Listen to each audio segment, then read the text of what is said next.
tonight's show is brought to you by Imani Institute, where they are training our young men to be grown men. They're doing a free African movie screening on the life and legacy of Marcus Garvey tomorrow at Shape. Check us out at the administrative building at 6 p.m. The movie is free. Afterwards, we're going to do a panel discussion, just talk about all the wonderful things that Marcus Garvey did for our community. And so we hope to see you there.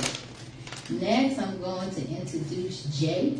Jay is one of the hottest teachers on the dance scene. So Jay, I want you to introduce yourself and tell the audience a little bit about yourself. Okay, how y'all doing out there? I am Jay Owens, founder and lead instructor of Flow Motion Dance Association. Flow Motion. Yes. Yes. And they flow, y'all. Y'all wait till y'all see them. Right. We have two locations. I mean, we're located here in Houston, and we also have a Baton Rouge chapter. Flow Motion is an organization that teaches the historical dance of Houston two-step.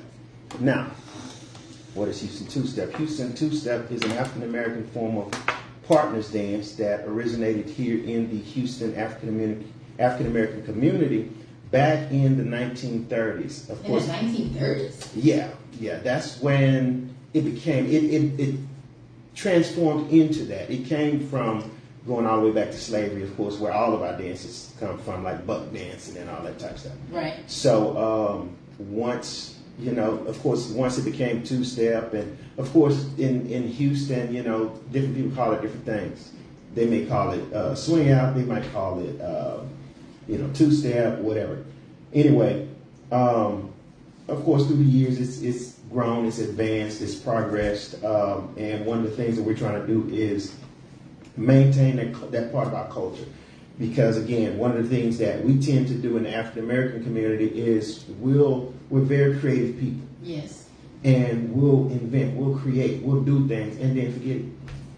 No, we're not trying to forget the dance, though. You know what I mean? Not at all. And then we get upset when other cultures pick up what we put down. Oh, don't hurt feelings so early in the show, Jay. Right.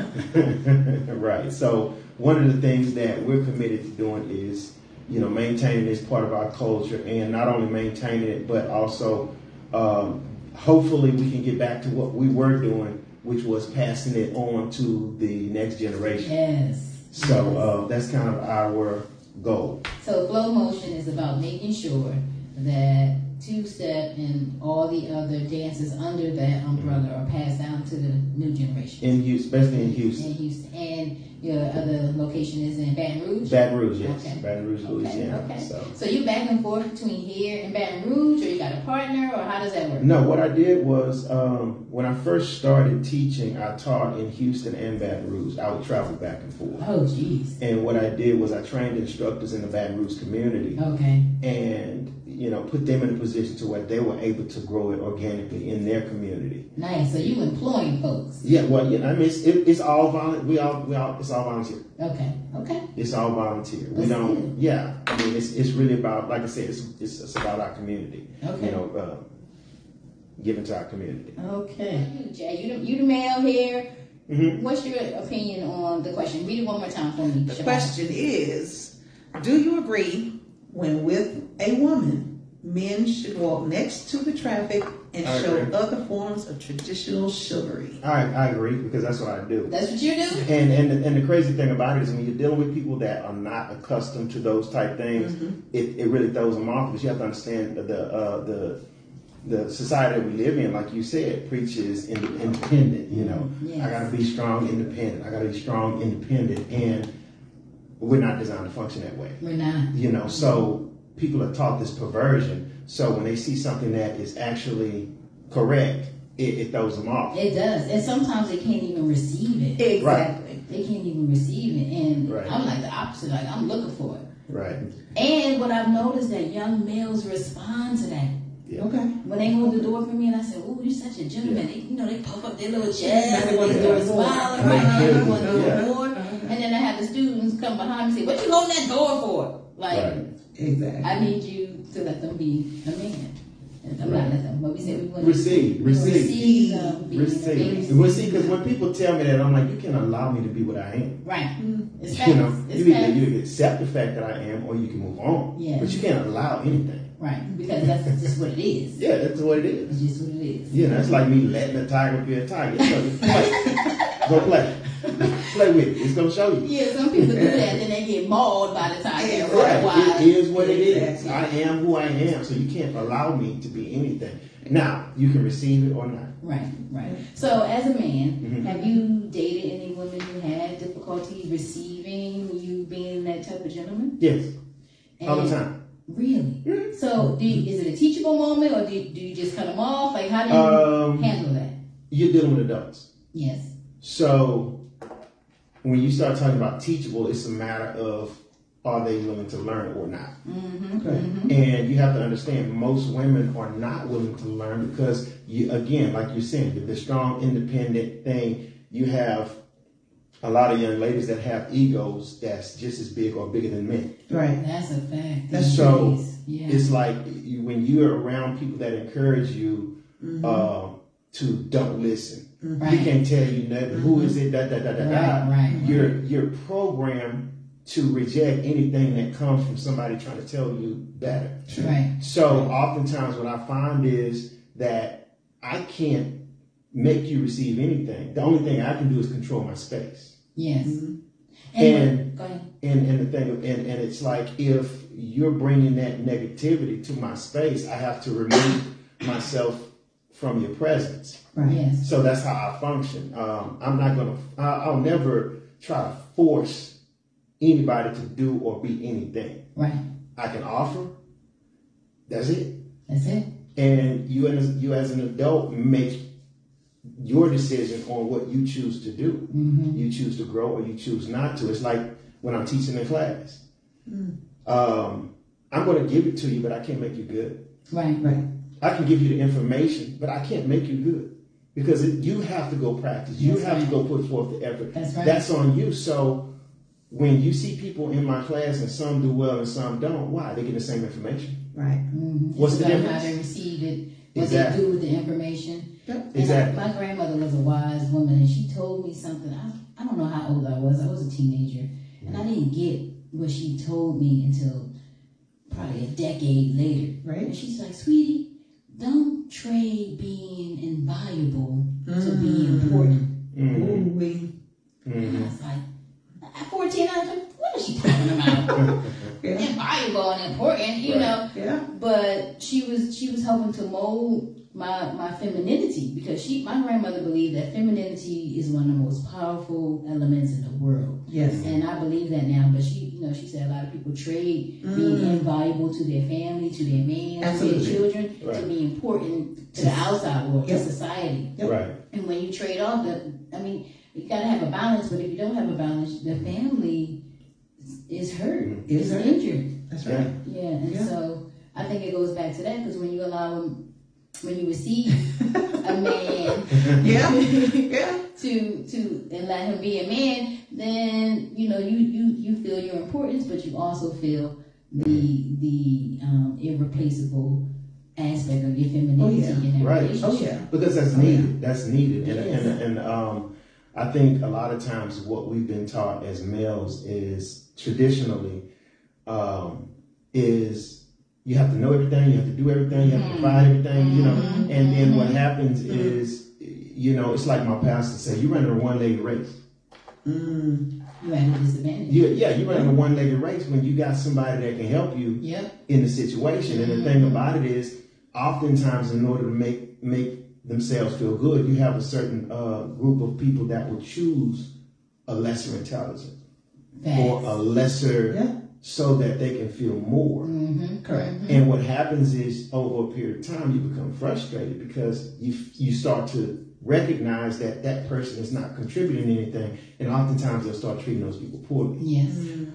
In contrast to dealing with somebody that can bring something to the table and not being intimidated by that, but being a leader and being able to, delegate that. You see what I'm saying? Yeah. Being able to delegate that, not being intimidated by that, And seeing how it's to your benefit that you can actually delegate. right, Exactly. because, I mean, because you can't have a help me that don't help. Right. You know what I'm saying? You can't. I'm just saying. I mean, you know, and a lot of people don't have help me's, they have servants. Oh. You see what I'm saying? I told you don't be coming in here hurting feelings at the beginning of the show. We supposed to do that like in the middle of the show. Well, I mean, I'm an equal opportunity persecutor, male or female. You know what I mean? You have some jacked up women, you have some jacked up men. Absolutely. You know what I mean? And Absolutely. unfortunately, you can't progress because nobody's willing to check their own stuff. Ooh, And that's facts. true. So, but you know what? It comes out on the dance floor. Like when we enrolled in the class, I'm thinking we want to take a dance class. Yeah. But I need you to know, Jay, your class is also a leadership class. it is. It is. It is. And it didn't even dawn on me until we were in the class because I'm pretty strong, I'm pretty independent, and then I need to follow. Exactly. That part. Right. That You part. have to follow. It's really difficult. It is, because, Right. but all good leaders know when and how to follow. Right. Exactly. And you have us, switch partners. I know we supposed to be talking about the cards, but No, we go ahead. switch. You have a switch with different people so Right. that you can feel the different types of leadership. Right. And That's everybody leads differently, Correct. even though we're doing the same thing. Same thing. Correct. And the follows are different. And the follows are different. different. Yeah. You know, but the beauty of that is I have a lot of couples. I have couples that actually come because of that. I have ladies that come because of that. Because they want to be more. They want to learn how to follow in their to follow. We got to submit Right. and let Right. loose. Because you have a lot of ladies. Another Listen, word other than submit. Well, I'm saying you got to be able to it's the same. follow. Well, I mean, understand the definition of it. Okay. You know what I mean? It's more compliance. You know, in contrast to most people, when you say submit, they think of slave or Correct. or Something being negative. downtrodden and things of that nature. But the thing about it is, what's happened is the meaning of it has been perverted to where you don't even want to hear it. That's true. You see what I'm saying? That's true. But a lot of people come to my class. A lot of women come to my class because they get to that age to where they start to realize that stuff that they were taught. It's some bullshit. Right, and it doesn't work. So then it's like you know, I've had quite a few of them just tell me straight up, I'm trying to learn how to follow. I'm trying to work on releasing. I'm trying to work on, and it's like it's not just dance. Dance is part of the process that they're going through. I'm sure they have people that they're working with therapy wise, whatnot. But it's a deeper. But it's deeper one of the purpose. it's one of the things that they use.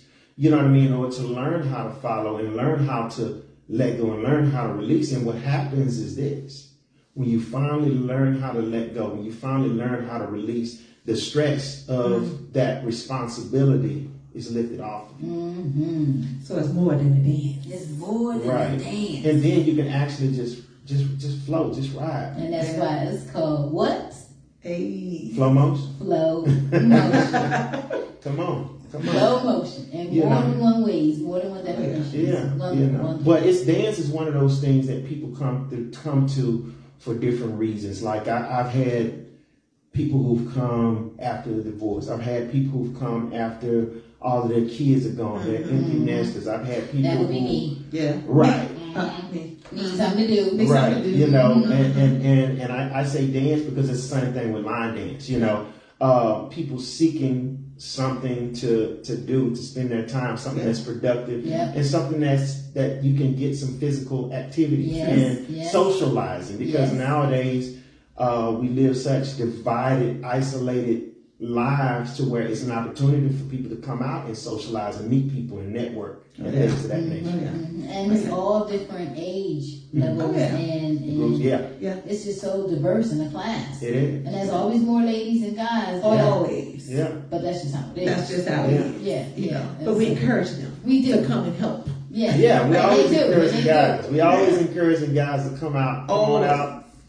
And, help, assist, dance with these ladies because they enjoy dancing. They love dancing. And we need a lot leaders. of y'all. And we need leaders. And a lot of y'all cool cats that's sitting on the wall. I'm tired of dancing with y'all women. Okay? Oh, he calling people out too. I'm tired of dancing with Equal you. I'm being messy. I'm sorry. Opportunity. Persecuted.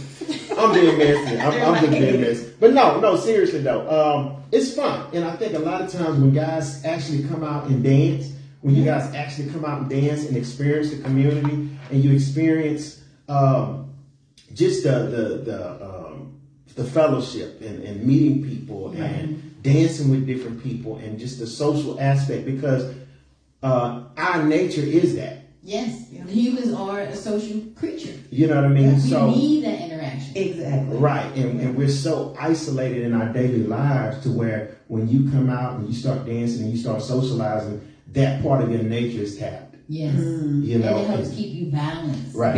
Because you got your emotional health, you got your physical health, you got your spiritual health. And for me, the dancing is definitely a part of my emotional health. Right. It's definitely a stress reliever. Part of our culture. Yeah. Yes. Part of our culture. I mean, it's always been a part of our culture. And I feel that we've gotten away from a lot of our culture. Yeah. A lot of our culture. And we really need to start getting back to our culture. Yep.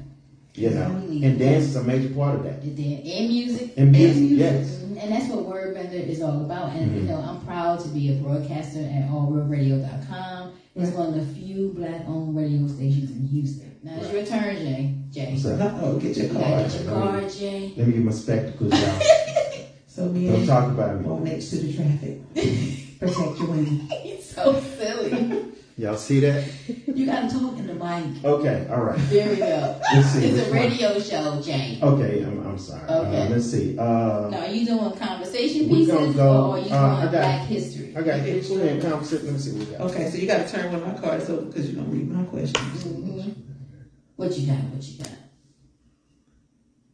Jay, Okay, this is out good. loud, This is Jay. good. This is good. I have to read it first. This is a good one.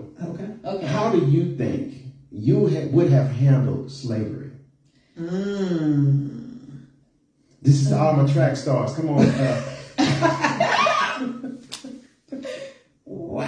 I'm wow. Okay. In my mind, I probably would be that rebellious slave because I'm rebellious now, so I'll probably be getting whoopings a lot because I'll be trying to escape and plan shit and tell people to come on with me. I think it's about pain tolerance.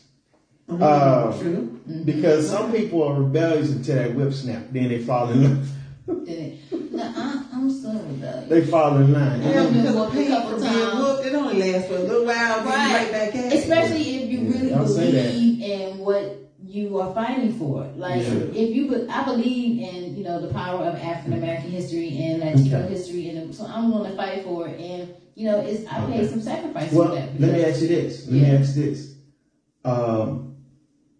Let's approach it from the perspective of their education level. Yes. Their knowledge level. Because understand, you're speaking from a place of knowledge. They wouldn't be. True. You're speaking from a place of being informed. You're speaking of a place of knowing yourself, knowing your culture, knowing your history. They're not. Yeah. But some of the slaves were, because when you captured them, they didn't just lose their history. They didn't just lose their culture. I mean, there was penalty for practicing it. Yes. But they didn't lose it, and they practiced it in secret. It was underground. So I would be a part of that underground. Right. Yeah. I'm clear about that. I probably get a whooping and be struck up, and and I don't know at what point I would have a breaking point. I'm sure I would, but I really believe that I would do the very best that I can to advance our people, because that's what I'm doing now. And whatever level I would be able to do it, being a slave. Yeah, Gotcha. I would probably be a murderer. I'm just thinking. I love the honesty. Yeah. I'm just saying. I understand. Because I would probably all be a the murderer. masters going to get it. You know what I'm saying? Yeah. I mean, people would be disappearing strangely. It's like, did y'all see, Miss Ann? She was at the well. I don't know. Yeah. I don't know, Mr. Pink. She locked up on the inside. I don't know. Mr. Tate better watch out next night. You better watch out. Be And disappearing. what happened? I don't know, master. I don't know, sir. And I will play dumb real quick. Real quick, you learn the game. I don't know, sir. And Sleep well. And But you know what? Something that I thought about, and I actually thought about. You look at all of the savants that we have in our community, these geniuses that we have in our community. Thank you for the context. That's not new. No. So imagine being a savant under the subjugation of a moron. Mm-hmm. Do you know how torturous that has to be? I'm sure. Because I think about that sometimes. I'm like, oh my gosh, could you imagine having to listen to Jethro? And you're highly intelligent and It listening to can't this say moron. anything. Right. Yes, Or I say think about something. stuff like that. And get penalized tortured. Yes, right in right. front of your family That's and your it. child. Yeah. Who But- taught you how to? And so, how would you connect what you do now to what the slaves were doing then, and making sure that it passed from one generation to another, Okay. even though they were penalized? Okay. What they did was they took a lot of the dances from Africa and they modified them. Okay, They didn't completely get rid of them. They modified them so that it'd be more palatable for to white the captives. Yeah. Yeah. Uh-huh. So a lot of those dances, I did an interview with Lee Perry, and what I'm doing a project right now. Okay, wait. Who's Lee Perry? I don't He's know. one of our Houston two-step legends. Okay. And- Shout out to Lee Perry. I don't know you, but I'm gonna look you up real soon. Oh, you can't miss I've somebody. done a few. You can't miss. Yeah, I've done a few. I've done Master Red, Mr. Kent. I've done quite a few, and it's a project that I'm working on. Really documenting and getting their stories. Okay, nice. On our Houston two-step legends. Nice. And Lee Perry, he was saying that, going back to slavery, you started with the buck dancing. And with the buck dancing, it was a certain step that they did. And then from that step, was, I think he said, like a two-step. Like it was just like a basic two-step. Right. And up until a certain point, like I want to say the 1930s is where he said that it changed into like the two-step.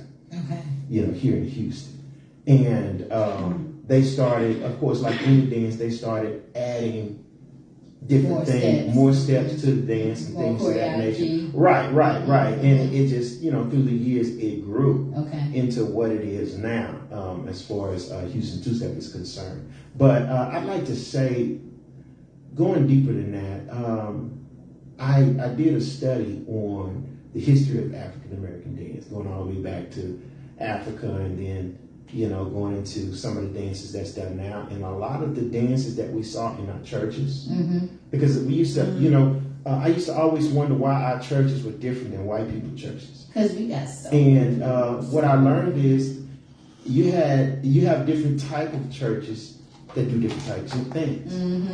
So you have all black churches don't do the exact same thing. That's true. You have some churches that you'll see, like you'll see them shouting in a circle. Oh, yeah. They're just shouting and they're just moving in a little circle. And You the know, other ones that run up and down the Right. aisle. Up and down the aisle. now you know where that circle come from? Tell us. Africa. Who is- The tribes. Africa. Huh. A lot of African dance. You ever see the ladies? I can't think of the name, but they just kind of dance and they dance in a circle. Yeah, they that's go in a true. circle. That's They true. go in a circle. You see in certain African American churches where you'll see a person fall out and they'll just start slobbering at the mouth and things of that nature. You see what I'm The Holy saying? Ghost is Do you know where they come from? That come. Africa. Africa. The thing about it is this. What happened is this. Africans, they abandoned their faith but not their practices. Africans abandoning their faith. Well, I'm not going to say they But not abandoned their it. practice. Their faith was stripped from them, Right. but they held on to their practices. Yes, and they okay. just applied it in Christianity. Okay. Yes. I So see that. when I you see when that. you go to church, what you want to do is think about those things that you saw in church, and then think about those African tribes and what you saw them, how they expressed, how they. So if you got somebody that comes from voodoo, right? And their form of spirituality is just a lot of the shaking and then you go to church and you see that same thing. Yeah, there or are. There's you definitely see- some parallels. You see like I said, you see different. One of the things that you see in Africa is a lot of footwork, Mm-hmm. and then you go to church and they start shouting. What they do? That's a lot of footwork. Yeah. Mm-hmm. You see the ring shot, what they call the ring shot, dancing in a circle. Then you go to church. What do you see? You see what I'm saying? Dancing in a circle. So There's and some parallels. I didn't learn this until I actually started to read and study, and I'm reading that this is where a lot of that came from, and it just kind of clarified. It clarified Black church for me. Okay. It made Black church clear to me that okay, this is why we do what we do. Because and what we tend not to do is connect it to our African culture. Well, you have to understand, American Christianity is perverted, and a lot of people blame Christianity, and it's not Christianity; it's the people that's practicing it. I'm still hurting feelings, y'all. You know what I mean? Hurting people feelings. No, I'm serious. Because it need to be said. Because I was born as a Christian, but then the thing about it, I started to study the history of Christianity. I need to know where it came from. I started to study the history of Christianity. Where did the Bible come from? You know, the Bible came from the Romans, the Council of Nicaea. You know what I mean? Okay, imagine when you think of the Romans, think of the Republican Party. Okay. I'm turned off already. You know what I mean? Imagine the Republican Party putting together a Bible. How much faith would you have in that? You see what I'm saying? So when but the thing about it is, what we're taught and programmed is to believe nothing outside of this book. So but then you start reading and studying history, you start to learn, oh, it was more than this. It was way more than this. It was way more than this. You know, but the thing about it is we're programmed to never question it. Yeah, exactly.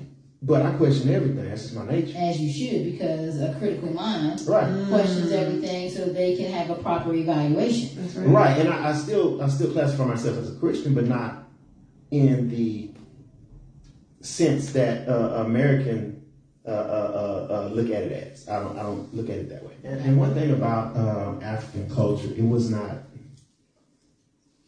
everything flowed together. You know, everything flowed together. Everything, it wasn't this or that. It was cohesive. Everything was cohesive. Like a gumbo. Right. You know what I mean? It's like the dance bled over into the religion. You know, music, dance, your religion, your family, your culture. It was all part of that, you know, and I think that this society we live in, you know, when you really look at it in comparison, but you would have to understand and really kind of dive into African studies in order to really understand the perversity, because oftentimes we live it so long, it's not perverse. Right, it's just the norm. It's normal.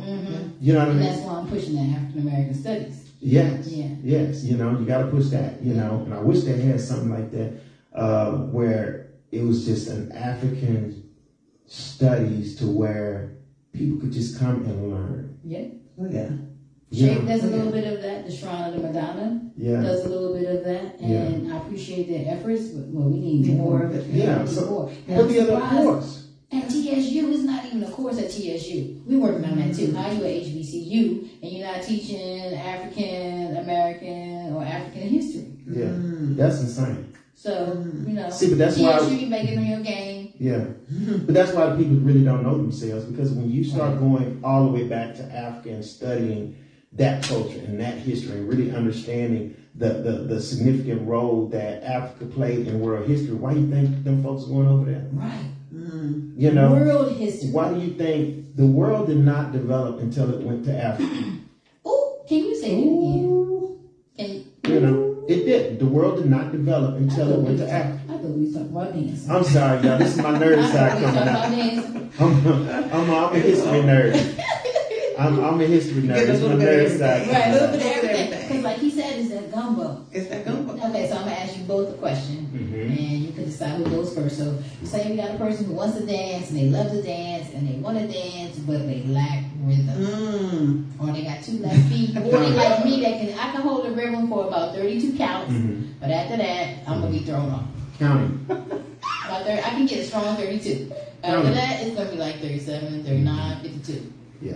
So just counting. Yeah. Counting. Notice in class. When you're in class, we count. We do. Repetition. And you make us count out loud. Yes. And the purpose of the count is, number one, you're counting to the rhythm of the music, right? Yes. Number two, you're stepping to the count. Yes, and it helps you know, like, your place. Yes, correct. It does. And it's keeping you on time. It's keeping you on rhythm. And if you human nature is this, anything you do enough, with repetition, you'll eventually get it. Mm-hmm. Okay. And you should feel it. Eventually, you'll feel where the beat is. Right, and then you can just go with your own little flow or whatever. Right. But until then, you need to count That's it. Let's count. out loud. Yes. Well, it's not on the dance floor. But Okay. So when you're in class, count out loud. When you're on the dance floor, count out count loud. in your Right. head. Uh-huh. Don't move your lips. Well, there are people who do People that. do that. Yeah. But you know what? As long as they don't step, I don't care. As long as they own, hey, whatever works for you. I don't care. Right. Do your thing. It's about getting it. Is there any upcoming events you want to let the listening audience to be aware of? Yeah. Of course, we just started our new beginners class, so our next one won't start until February. So, I'm in the beginners class. You got it. You got it. You didn't get it, but February. Yeah, Next but one in February. Where can they find you?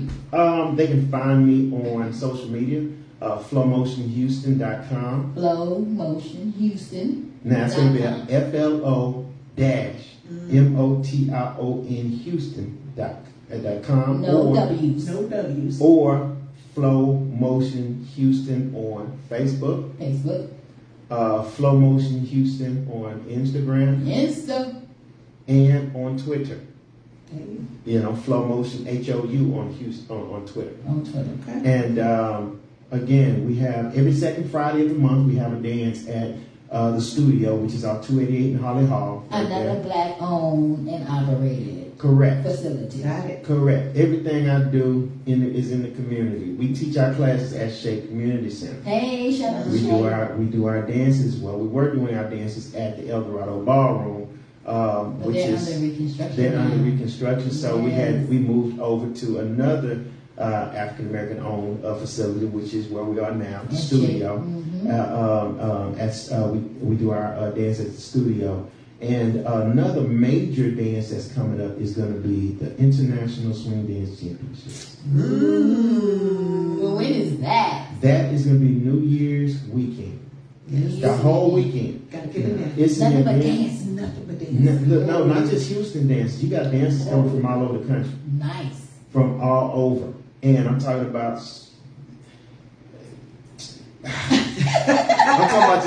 I'm talking about top level dancers. Nice. Yeah. Some of these people that you see on YouTube, some of these people you've only seen, they'll actually be there and you can watch them Live in dance. effect. Not only will you be able to watch them dance, but you'll be able to learn from them as well. Oh, they taking classes? Because they're going to be Workshops. teaching workshops. Workshops. So there's going to be tons of workshops. There's going to be competitions. There's going to be social dancing. There's going to be, I think they have a midnight buffet every night. They have the DJs are like insane. I'm sure. The host is. I mean, it's And one you of bring in those. the new year. It's done. It's one of those events that is a very, very well put together event, and it's a high level of just fun. Nice. We're going to make sure everybody knows all Yeah. about that when we come back. You're listening to All World Radio. I am Mami Wata Flow, your host on Word Bender, and we will be right back.